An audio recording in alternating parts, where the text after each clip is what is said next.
ஜோதிட ரீதியா பரிகாரங்கள்ல முக்கியமா சொல்லப்படக்கூடிய பரிகாரம் அப்படின்னு பாத்தீங்கன்னா, மன நிம்மதி கிடைக்க பறவைக்கு உணவளிங்கள்னு சொல்றோம். வீட்டில் மகிழ்ச்சி அதிகரிக்க, மன அழுத்தம் குறைய குளத்தில் இருக்கக்கூடிய மீன்களுக்கு உணவளிங்கன்னு சொல்றோம். கர்ம வினை தீர காகத்திற்கும் பசுவிற்கும் உணவளிங்கன்னு சொல்றோம். முன்னோர் சாபம் தீர்வதற்கு காகத்திற்கு உணவளிங்கன்னு சொல்றோம். ஆனா இதெல்லாம் செய்யறாங்க, நிறைய பேர் பார்த்தீங்கன்னா தொடர்ந்து செஞ்சுக்கிட்டு தான் இருக்கிறாங்க. ஆனால் இதை செய்யும் போது இந்த ஒரு தவறை நீங்கள் பண்ணீங்கன்னா உங்களுடைய பாவமானது ரெட்டிப்பு மடங்காக உங்களுக்கு பெருகிக்கிட்டே இருக்கும், தெரிஞ்சுக்கோங்க.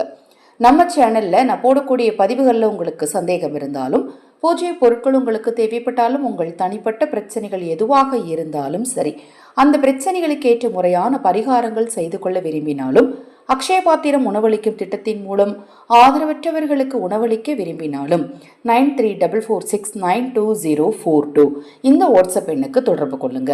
முதல்ல பசுவுக்கு உணவளிக்கிறதுக்கு நிறைய வீட்டுடைய வாசல்ல பெரிய தாலி வச்சிருப்பாங்க. அதாவது நம்ம வீட்டில் இருக்கக்கூடிய பழைய சாதம், அரிசி களைஞ்ச தண்ணி, பருப்பு களைஞ்ச தண்ணி, காய்கறி ஏதாவது காய்கறியில் புழு இருந்துச்சுனாலோ, காய்கறி ரொம்ப வாடி இருந்துச்சுனாலோ அதெல்லாம் கட் பண்ணி சுத்தம் பண்ணிட்டு அந்த தாலியில் கொண்டுட்டு போய் போட்டு வைப்போம். அந்த தாலியில் இருக்கிற தண்ணி எடுத்துகிட்டு போய் பசுவுக்கு, அந்த ஏரியாக்குள்ளே பசு யாராவது வளர்த்தாங்கன்னா இந்த மாதிரி தாலி வச்சு அந்த தண்ணி எடுத்துகிட்டு போவாங்க. ஆனால் இப்போ அப்படி இல்லை.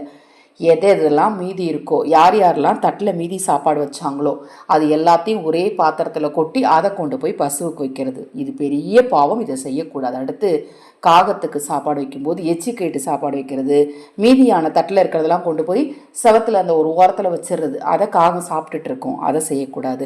நாய்க்கு உணவளிக்கும் போது என்ன செய்கிறாங்கன்னா, உட்காந்து வீட்டில் நான்வெஜ் சாப்பிட்டுட்டு அந்த நான்வெஜ்ஜோட கழிவுகள் எல்லாத்தையும் எடுத்து ஒரே தட்டில் போட்டு அதை கொண்டு போய் வெறும் தரையில் கொட்டிட்டு வந்துடுறாங்க. நிறைய இடங்கள்ல பார்த்துருக்கேன். அப்படி வெறும் தரையில் அது அந்த மண்ணோட சாப்பிடணும், அது மாதிரி வெறும் தரையில் கொட்டிட்டு வந்துடுறாங்க. அது மாதிரி மீன்களுக்கு உணவளிக்க போங்கன்னு சொன்னால் ஒரு பாக்கெட்டில் பொரிய வாங்கிட்டு போகிறாங்க, அந்த பாக்கெட்டு கவரையும் சேர்த்து அந்த குளத்துலையே போட்டு வராங்க. அதாவது பிளாஸ்டிக் கவரையும் சேர்த்து குளத்துல போடுறாங்க. இப்போ இந்த விஷயங்களெல்லாம் நம்ம செய்கிறதே எதற்காக?